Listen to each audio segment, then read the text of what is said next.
La música es para el alma lo que la gimnasia para el cuerpo.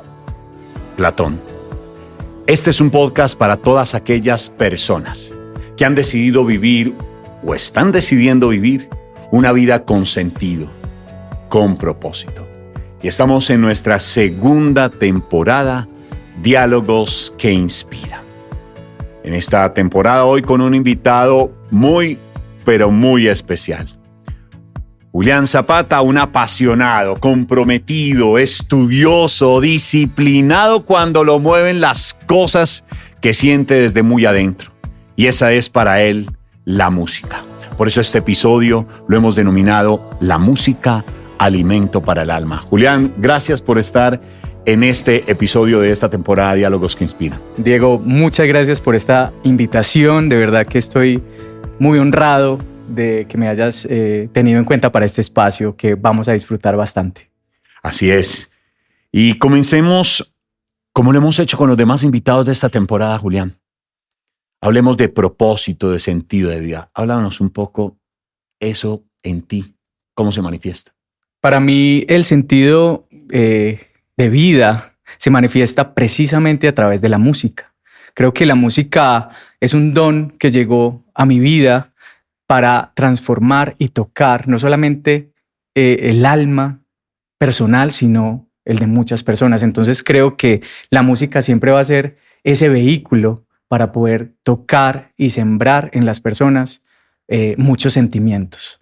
Y ese es mi propósito, poder hacer música que genere emociones, que conecte, que trascienda fronteras y que pueda poner a las personas a reflexionar o a relajarse o a ir a otros estados de la mente. Entonces creo que la música como herramienta para transformar la sociedad.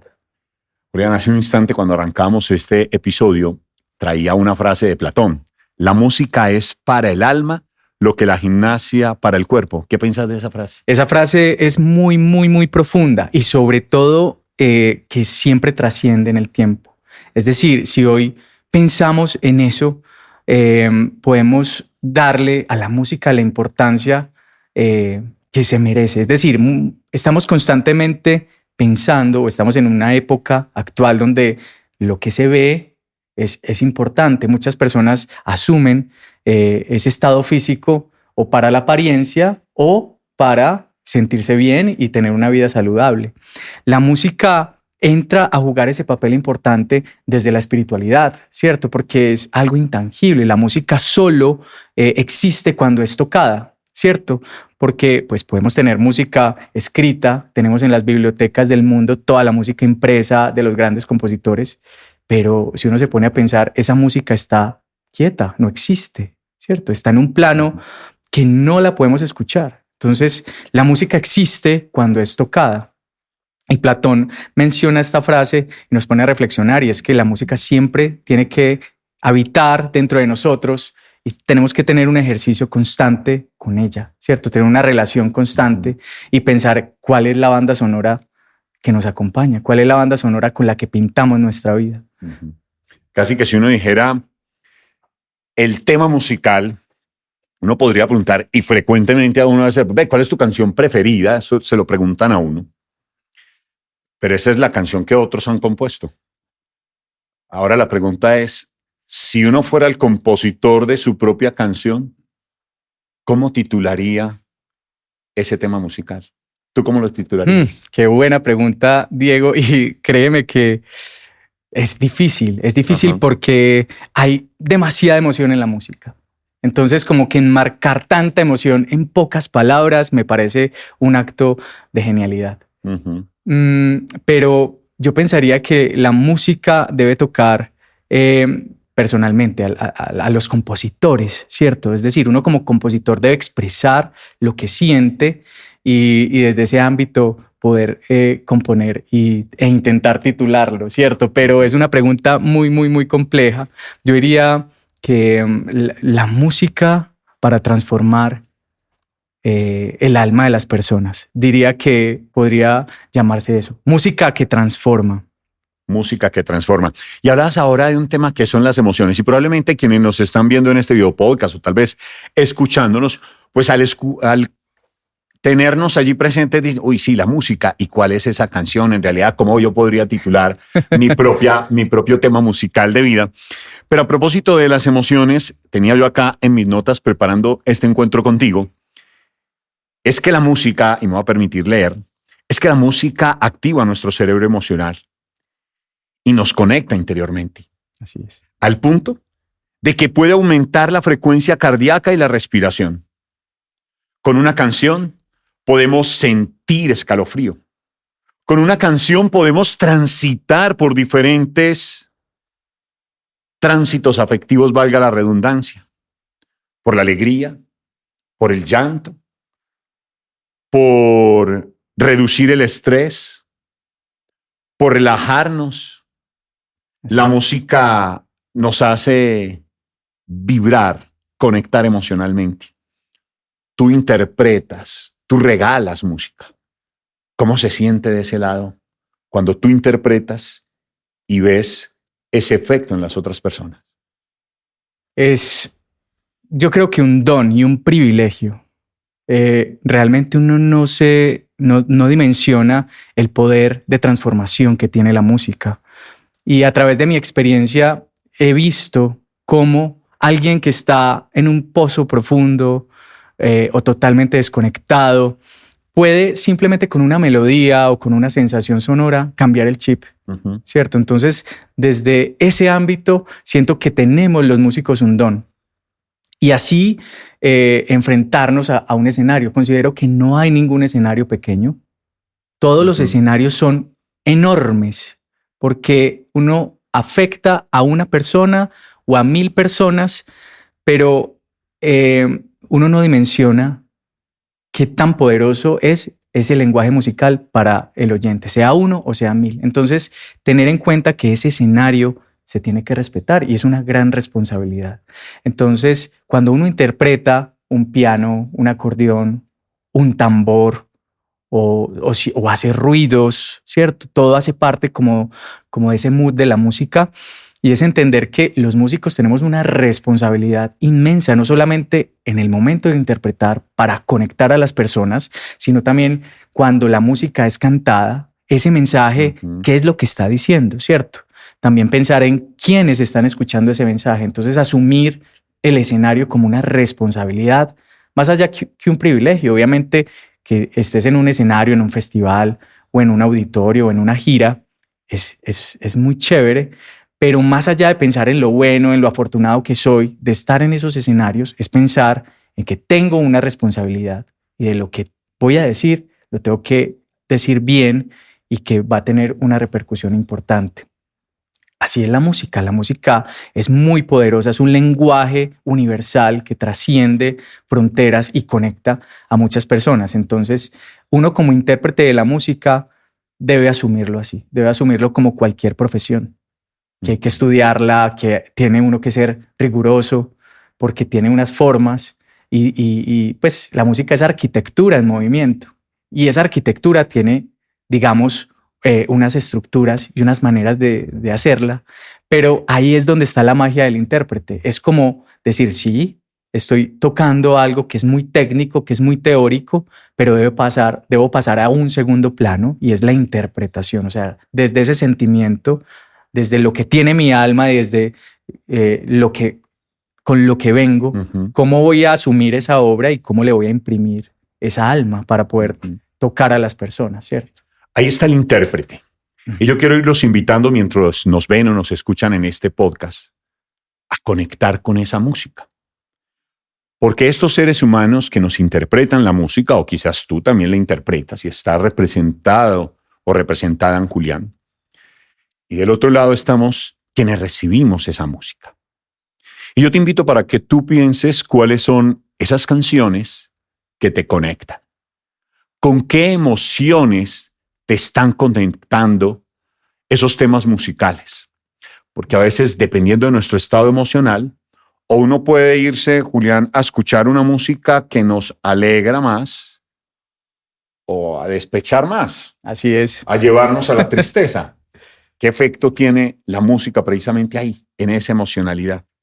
Bueno, el poder de la música y sobre todo la música bien pensada para estimular o para poner en un estado específico a las personas, tiene que estar apoyada dentro de las estructuras que habíamos dicho. Y todo viene con el beat, pienso yo. Cuando estábamos en el vientre, pasamos 9 meses en el vientre de la mamá y estábamos escuchando un latido constantemente.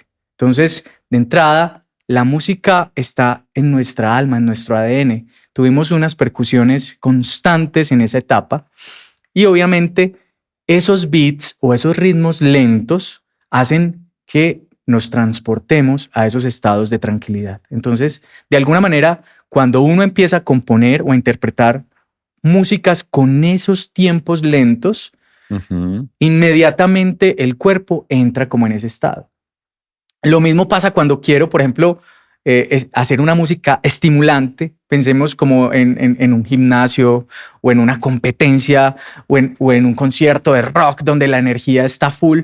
Obviamente los beats musicales tienen que ir mucho más arriba, ¿cierto? Entonces, técnicamente eso podría traducir un poco de cómo con la música puedo generar esos estados de ánimo. Y también hablando desde lo técnico de la música, como los timbres, las resonancias, las distancias, la duración de las notas, yo empiezo también a jugar con esos elementos para poner en los estados de ánimo a las personas. Hay unos beats que me generan mucha emoción, mucha fuerza, también unos timbres, por ejemplo, las distorsiones de las guitarras en el rock y esas distancias de quintas entre las notas, eso me genera también unos estados de ánimo. O por ejemplo el jazz, que me genera otros tipos de estados porque las métricas son un poco más lentas, o las músicas que escuchamos constantemente en Antioquia, las que hacían nuestros abuelos, los bambucos, los pasillos, que tienen unas métricas muy particulares y eso inmediatamente nos ubica en el mapa de Colombia, ¿cierto? Eso también tiene como la música, que uno escucha una sensación sonora, una mezcla de esos beats fuertes o beats lentos o esas tímbricas e inmediatamente el cerebro viaja, vuela, o sea, vas, escuchas y te transportas. La música es muy poderosa también en ese ámbito. Entonces es importante entender desde la teoría para poder aplicar según lo que uno quiera generar en las personas, ¿cierto? Como esos estados o muy tranquilos o las letras desde el despecho, desde ese desamor, ¿cierto? Porque entendemos que el amor es una fuerza que nos mueve a todos y a veces escuchar canciones de desamor puede que nos haga desahogar un poquito como esa emoción, ese sentimiento, apoyarnos en la música o al contrario, ¿cierto? Generar unos ambientes positivos para que la gente se conecte con esos estados de ánimo, ¿cierto?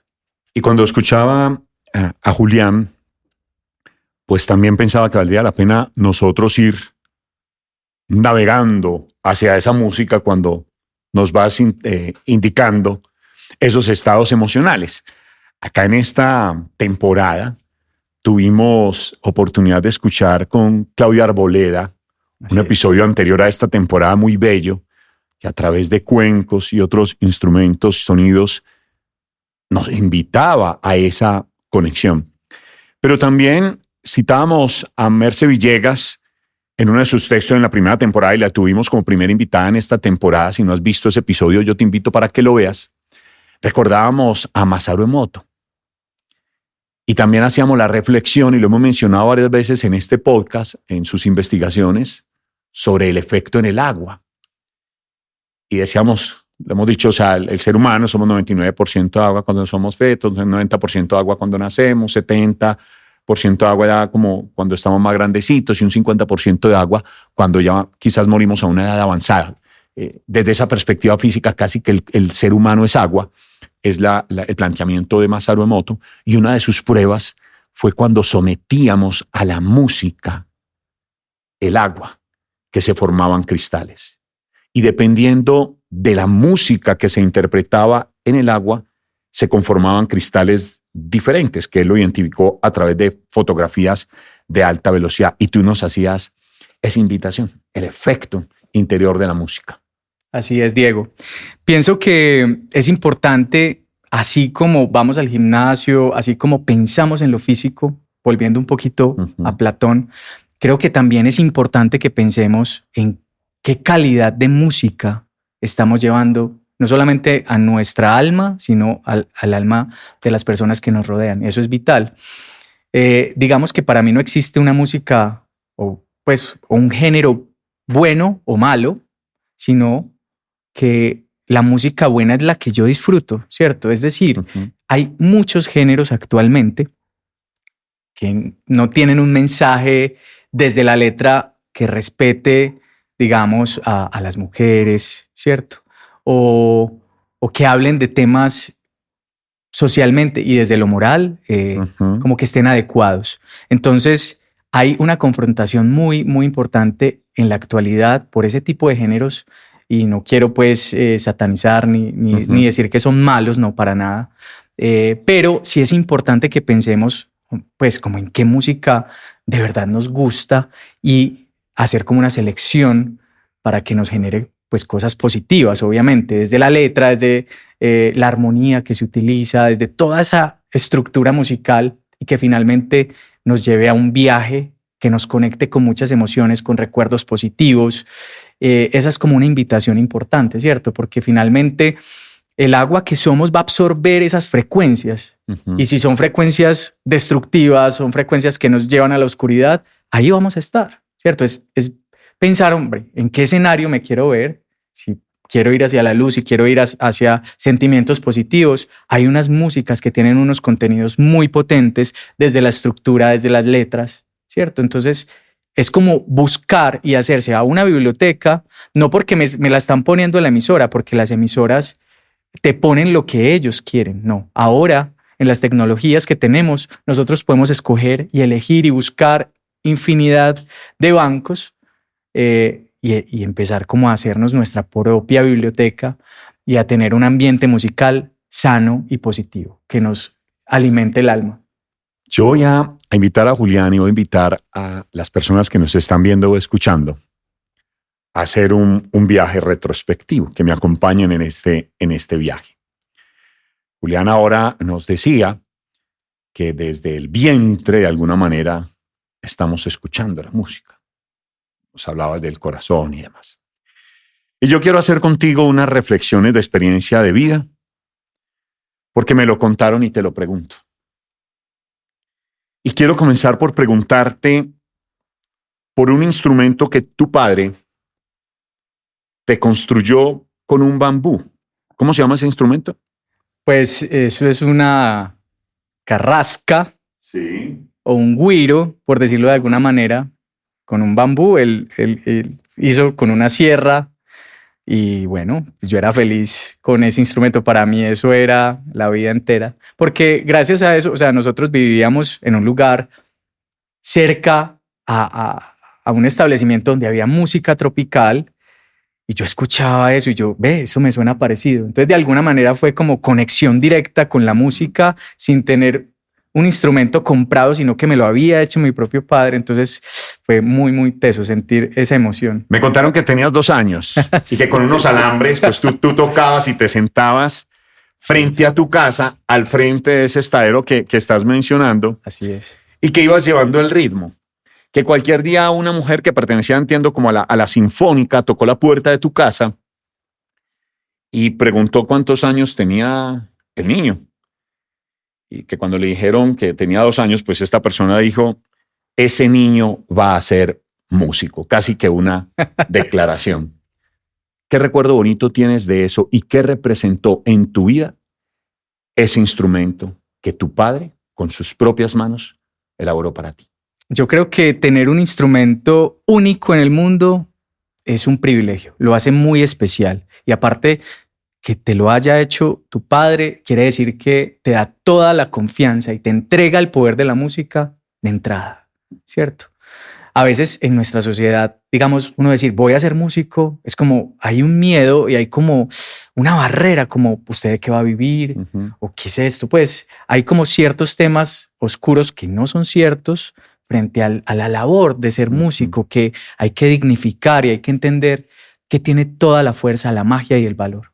Entonces, yo creo que esa confianza y ese voto de, vea, a usted le gusta la música, te construye un instrumento, eso fue para mí como abrir una ventana a un universo mágico que conecta con el alma directamente.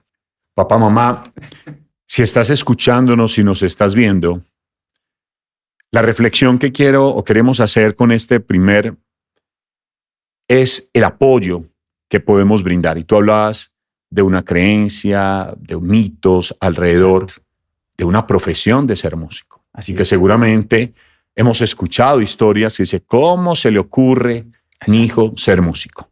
Aquí tenemos la historia de un padre que construye su instrumento y que abre un camino de proyección de vida para este invitado que tenemos hoy. La música hoy es la excusa.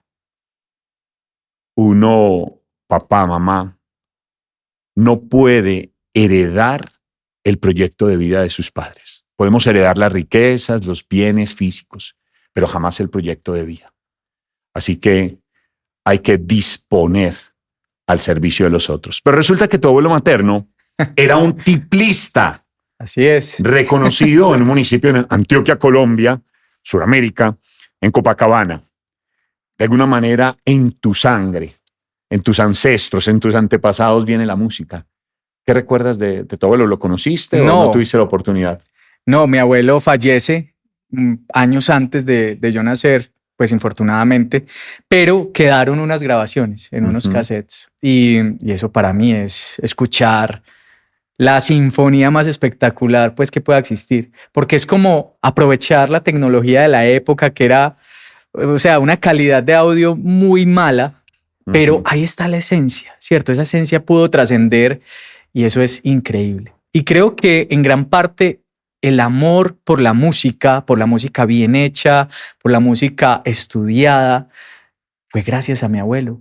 Y es irónico porque digamos que él era músico empírico, es decir, nunca tuvo la posibilidad de teorizar la música, pero eso no fue impedimento para que él pudiera tocar el alma de las personas, afectar positivamente toda la comunidad con su tiple.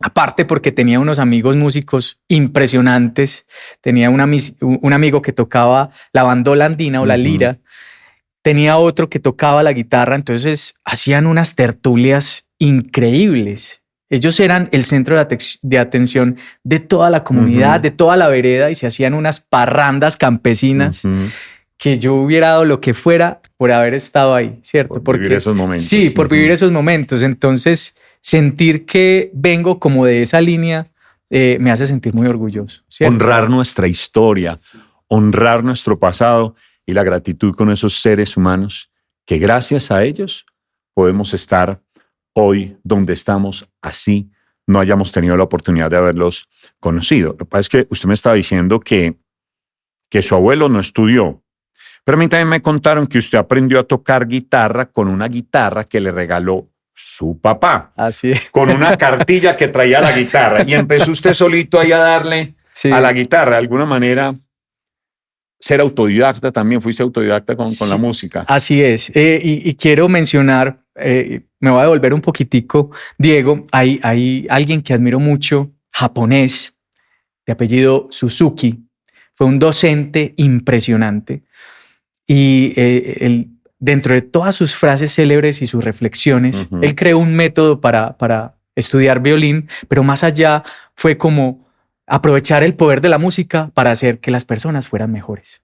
Entonces, él pensaba que todos somos músicos, todos, o sea, todos nacemos con ese privilegio de la música. Es como él se ponía a pensar y decía, hombre, todos los niños en Japón, todos los niños hablan japonés y es un idioma totalmente complejo. ¿Cierto? Es un lenguaje muy, muy complejo, pero todos hablan, todos lo hablan.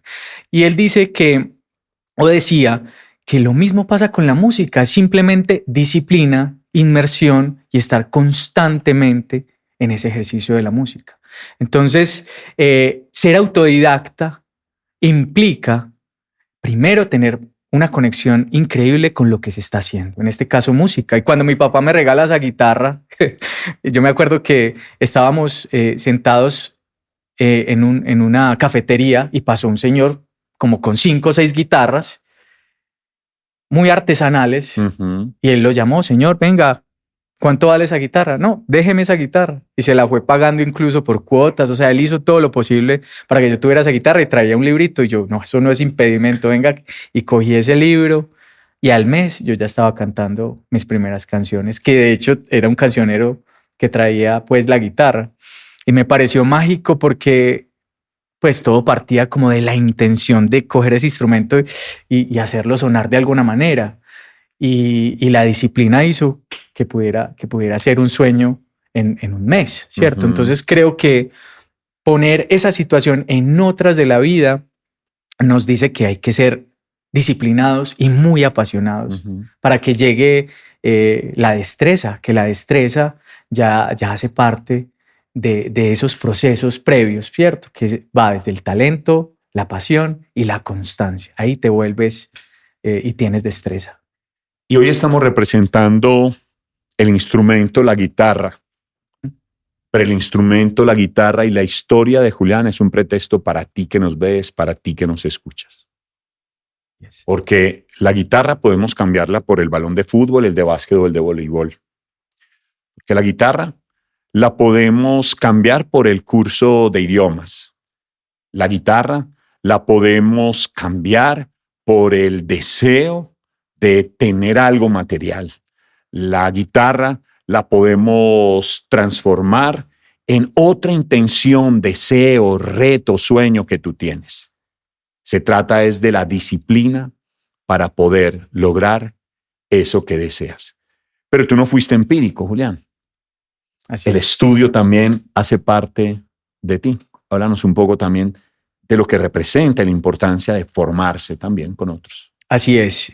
La música tiene ese poder que te hace disciplinado, te obliga a trabajar en equipo, ¿cierto? Porque estando en una orquesta tienes que aprender a escuchar al otro y eso significa respetar su espacio, darle la importancia que se merece, interactuar.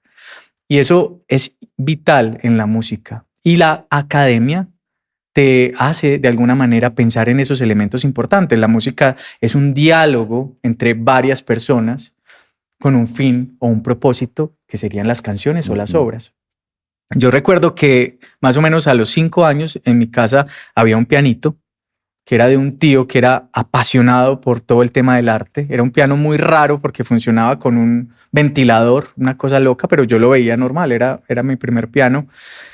Y yo veía que a mi hermano mayor iba un profesor y le enseñaba música. Uh-huh. Yo, qué tan mágico, o sea, poder como analizar el tema. Ahí fue la primera vez que yo pude ver un pentagrama y yo, ¿qué es este lenguaje tan chévere? Qué bacano.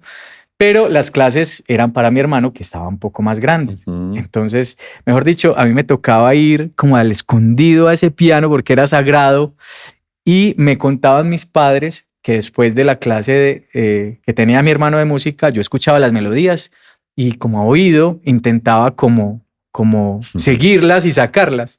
Entonces, cuando mis papás vieron eso, inmediatamente también hablaron con el profesor. Entonces yo ya empecé a tener clases de música. Desde muy niño estuve en Bellas Artes, en Copacabana. Después tuve la oportunidad de hacer parte de un grupo folclórico. Y en una experiencia que tuvimos en un viaje a Europa, un gran amigo y intérprete y músico que se llama John Jaime Villegas me invita a ser parte de los grupos de proyección de la Universidad de San Buenaventura. Yo todavía estaba en el colegio uh-huh. y no sabía qué hacer con mi vida. O sea, yo decía, la música es mi pasión, pero tenía como un poquito como esos miedos y esas creencias. Pero dije, no, voy a vencer ese miedo, voy a salirme de esa trampa del miedo y voy a apostar por mis pasiones. Entonces, gracias a esa invitación que me hizo John Jaime a ser parte de esos grupos, que lo conocí pues en esa gira, me enamoré de tal manera de todo esto que me presenté a la Universidad de Antioquia y pasé en esa época al programa de licenciatura en educación musical uh-huh. y pude ya ir como a otros aspectos más técnicos y a toda esta magia de la música. Hay dos temitas. Después de que usted iba y tocaba el piano de su hermanito cuando se iba, uh-huh. entiendo, en Colombia nos trae el niño Dios, hay una tradición Sí, en señor. Europa, por lo menos sé de España, por ejemplo, son los Reyes. Para ti fue el niño Dios, te trajo un pianito, ¿no? Así es. Entonces, al niño Jesús también, que mi Dios le pague por el pianito que te trajo. Yo quiero representar con este bloque de la academia y de estas personas el que nosotros necesitamos de otros para hacer también nuestros sueños realidad.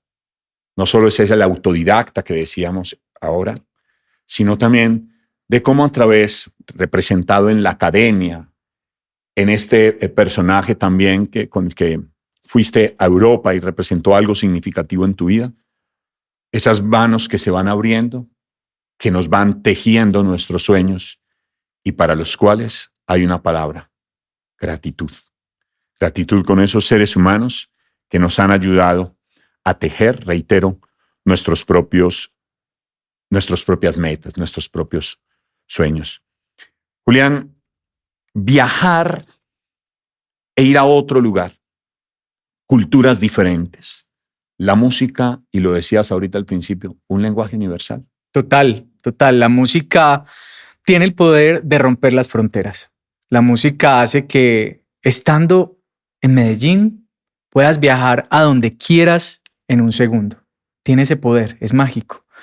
Y cuando uno tiene la posibilidad de estar en festivales internacionales, cuando uno conoce otros instrumentos, otras texturas, se da uno cuenta de que el corazón sigue latiendo al mismo ritmo, sin importar esos nuevos vestidos de los instrumentos. Los instrumentos están enmarcados y encasillados según su anatomía, pero a pesar de eso, te pueden generar esas mismas emociones. Y yo creo que eso es lo que conecta la música en ese lenguaje universal, ¿cierto? ¿Fuiste a Suiza, Bélgica?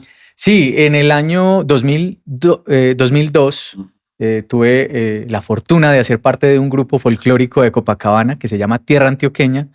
Y yo entré como músico, pero había como un déficit de bailarines. Sí. Entonces, digamos que de alguna manera recibí la invitación del director a ser parte como de ese cuerpo de bailarines y lo enfrenté de una manera con mucha responsabilidad y también muy apasionado. Pero digamos que la música siempre me jalaba más, siempre. Entonces fuimos a la gira en Europa, yo siendo parte del grupo de baile, pero tuvimos una experiencia en un asilo, por ejemplo, que había un piano vertical y estábamos en el restaurante de ese asilo. Yo no sé cómo hice, pero yo acabé inmediatamente con la comida. A mí la comida no me interesó en ese momento, sino irme a sentar en ese piano y empecé a interpretar canciones de música colombiana.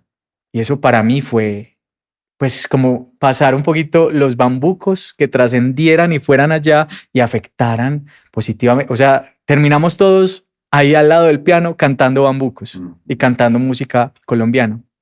Ahí fue que me hizo la invitación John Jaime a ser parte de los músicos y después terminé haciendo parte del grupo de músicos de Tierra Antioqueña. Y eso realmente me abrió muchas puertas, muchas posibilidades, me hizo enamorar profundamente, pues aún más de nuestras músicas vernáculas que son tan espectaculares.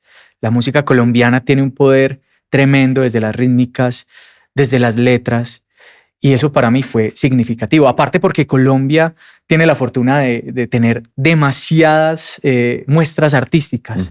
Desde la Guajira hasta el Amazonas tenemos diferentes ritmos, y bueno, cientos y cientos de ritmos de acá. O sea, podríamos hacer una temporada entera para mencionar todo lo que hay en Colombia. De hecho, hay una anécdota cortica. Cuando llegamos a Suiza, que fue nuestro primer país en esa gira, llevamos demasiados vestuarios. O sea, era un bus entero de equipajes. Ellos pensaron que nos íbamos a quedar allá viviendo, pero era porque cada día había un espectáculo diferente. Entonces, un día estaba una muestra que se llamaba Con Sabor a Colombia, que era en 15 minutos exponer los bailes más representativos. Entonces era un minuto Mapalé, un minuto el sanjuanero, un minuto el pasillo y así. Entonces para el público ver todo ese colorido y ver todos los instrumentos musicales era wow, Colombia es increíble, es una potencia cultural.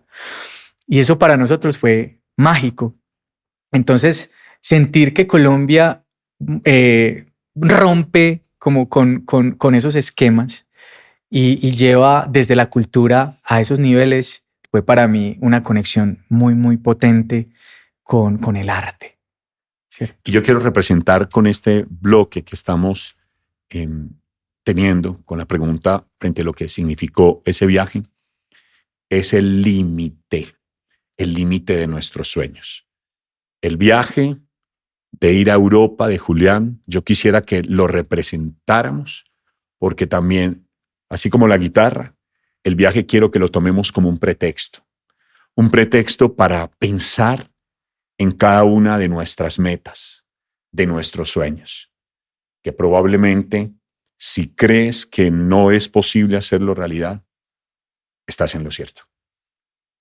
Pero si crees que es posible, seguramente encontrarás las posibilidades de hacerlo. Porque allá, cuando estaba en el otro continente, encontró el instrumento para interpretar el sanjuanero, el mapalé, etc. Julián, ¿qué significa para ti los seres humanos, familia, pareja, en la música? ¿Qué relación hay? Uh-huh. Para mí es inspiración total. Es decir, cuando interpreta un instrumento, tiene que tener, como uno se vuela tanto, la música te permite volar, también uno tiene que tener como una base o algo en que aferrarse o en que inspirarse, uh-huh, para no dejarse afectar tampoco mucho por las emociones que a veces traemos. Entonces, para mí, mi familia y mis seres queridos, mis seres cercanos son inspiración y siempre los pongo ahí al frente y eso me motiva a siempre sacar mi mejor interpretación y a pensar que le estoy tocando a los seres que más amo. Entonces, desde el amor siempre interpreto para ellos. Julián, ya estamos entrando pues al cierre y yo quisiera como el llamado a la acción para alguien que nos está viendo, nos está escuchando y es, ok, ¿qué mensaje le podemos dejar frente a la conexión de nosotros como seres humanos con la música? Les quiero invitar a que primero consideremos la música como una profesión digna, ¿cierto? Que veamos a los músicos como profesionales y como unos seres que pueden transformar la sociedad, que tienen una responsabilidad muy grande a la hora de comunicar. Y la música tiene ese poder de transportarnos, de transformar la vida, de conectarnos con nuestros seres queridos. Y es que nos llenemos de música que nos dejen mensajes positivos, que nos dejen una huella importante, que nos conecten, que escuchemos una música que queramos compartirle a los demás por un mensaje. Esa es mi invitación, que nos rodeemos de buena música, que vayamos más allá de lo que nos ponen en las emisoras, de lo que está en la tendencia, que de pronto puede sonar chévere y nos puede generar una sensación positiva, pero hay infinidad de autores, de compositores, y en la historia se ha hecho música que de verdad vale la pena escuchar. Entonces, la invitación es abrir un poco más ese espectro que tenemos ahí y que nuestra banda sonora sea muy poderosa. Esos son diálogos que inspiran y no podíamos dejar esta temporada sin este invitado, que es quien ha estado en esta y la anterior temporada detrás, con su proyecto Privé, a través del cual hemos hecho esta alianza para producir este podcast de Diego Salazar. A ti que nos estás escuchando, que nos estás viendo, ten presente que el futuro te necesita, el pasado ya no. Que aquello que te está inspirando de esta conversación pueda llevarlo a la reflexión, a mi pensamiento y a la acción. Si la gratitud es la memoria del corazón, Julián, de corazón gracias por aceptar esta invitación, por acompañarme en este proyecto también donde unimos sueños, el de Privé, el de Diego Salazar, el tuyo, el de María Clara, tu esposa. A ustedes, gracias también de corazón por hacer realidad este sueño. Si la gratitud de la memoria del corazón, de corazón, gracias por escucharnos, por vernos y por compartir este contenido con quien tú sientas el llamado de hacerlo. Gracias. Muchas gracias, Diego. Este es el podcast de Diego Salazar.